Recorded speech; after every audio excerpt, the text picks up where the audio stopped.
নমস্কার বন্ধুরা, আপনাদের প্রত্যেককে নিয়ে শুরু করছি আরও একটি নতুন দিন, আরও একটি নতুন ব্লগ। আশা করি আপনারা প্রত্যেকে খুব ভালো আছেন, সুস্থ আছেন এবং আনন্দে আছেন। আজকে শুভ জগদ্ধাত্রী পুজোর নবমী। আমি এখন দাঁড়িয়ে আছি ভাটপাড়া শ্রী রামকৃষ্ণ বিবেকানন্দ সংঘে।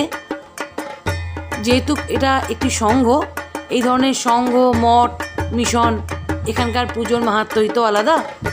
সম্পূর্ণ খুব সুন্দর একটি শান্ত পরিবেশে এখানে মায়ের পুজো হয়। আমি এখন এসেছি এখানে মায়ের পুজো দিতে। একটু পরে আমার মাও আসবেন অঞ্জলি দিতে মায়ের। তো এরপর মায়ের পুজো দিয়ে দিনটা শুরু করব। অবশ্যই রাত্রিরে আপনাদের প্রত্যেককে সঙ্গে নিয়ে জগদ্ধাত্রী পুজো পরিক্রমা করারও চেষ্টা করব। কি সুন্দর বিবেকানন্দের এখানে একটি মূর্তি স্থাপন করা আছে দেখুন। প্রতিদিনই এখানে ঠাকুর, মা এবং স্বামীজির আরতি এবং পুজো করা হয়।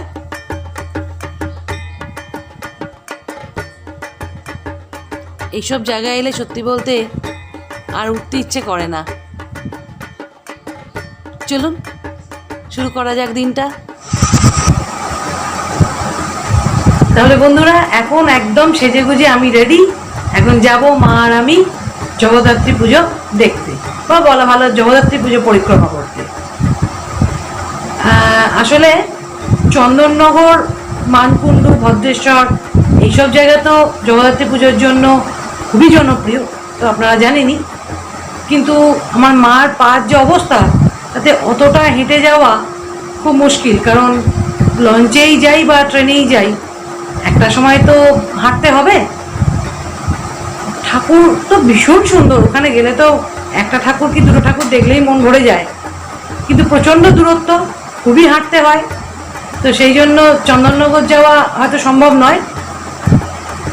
আমাদের ভাটপাড়ায় কিন্তু এখন প্রচুর ঠাকুর হচ্ছে, অনেক ঠাকুর হচ্ছে। রেলের এপার ওপার মিলিয়ে অনেক ঠাকুর হচ্ছে। তো ওপারে আর যাবো না, রেলের এপারেই আমরা বেরোবো একটু পরেই। অবশ্যই আপনাদের সবাইকে সঙ্গে নিয়ে যাব। তাহলে চলুন যাই, দেখে আসি ঠাকুর। আপনাদের সঙ্গে আবার মণ্ডপে মণ্ডপে দেখা হবে। ছবি তুলে ভিডিও করে আপনাদের সবাইকে দেখাবো। আমার মা এখন রেডি হচ্ছে, মা রেডি হয়ে যাক, তারপর দেখাবো। মা শাড়ি টাড়ি পরতে গেছে ভেতরের ঘরে। এবারে একটা জিনিস আমি আপনাদের বলেছিলাম যে বিজয়া দশমীর পর কালী পুজোর ব্লগ আপনাদের দেখাবো। কিন্তু বিশ্বাস করুন, আমাদের তো স্থানীয় জায়গা নৈহাটি। কালী পুজো যেমন নৈহাটি আর বারাসাতে বিখ্যাত, কিন্তু নৈহাটিতে যেতে পারিনি সত্যি বলতে। এত ভিড়, এত অসম্ভব ভিড়। আর আমি তো নিশ্চয়ই একা যাব না, আমি আর মা এই দুজনেই সব জায়গায় যাই। তো সেই একই কারণ, মানে ঢুকতে পারবো না, অসম্ভব ভিড়। তার মধ্যে যদি মা পড়ে টরে যায় খুব মুশকিল হয়ে যাবে। তো সেই জন্য কালী পুজোর ভিডিও এবারে আর তুলতে পারিনি।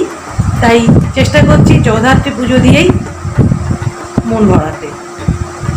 মা তৈরি হোক, দেখাবো আপনাদের মাকে। আমার মা এখন একদম তৈরি। ক্যামেরার সামনে আসতে চাইছিল না, আমি জোর করে নিয়ে এলাম। আসছিল না কেন ক্যামেরার সামনে? বলো, বক্তব্য থাকলে আসছিল না কেন? ও জবরজমের কি আছে, সুন্দর লাগছে। ঠাকুর দেখতে যাচ্ছি বলে কথা।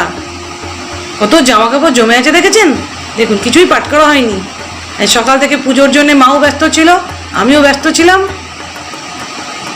চলুন, সব আস্তে আস্তে করতে হবে আর কি। চলুন তাহলে এবার আমরা বেরিয়ে পড়ি।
তাহলে বন্ধুরা, আজকের ভিডিও এই পর্যন্ত। আজকের ভিডিওটা যদি আপনাদের ভালো লাগে তাহলে অবশ্যই একটা লাইক করে দেবেন। আর আমার চ্যানেলে যারা নতুন বন্ধু তাদের কাছে অনুরোধ রইল আমার চ্যানেলটিকে সাবস্ক্রাইব করার। খুব তাড়াতাড়ি আরও একটা নতুন ভিডিও নিয়ে আপনাদের সামনে চলে আসব। ততক্ষণে আপনারা প্রত্যেকে খুব ভালো থাকবেন, সুস্থ থাকবেন এবং আনন্দে থাকবেন। নমস্কার।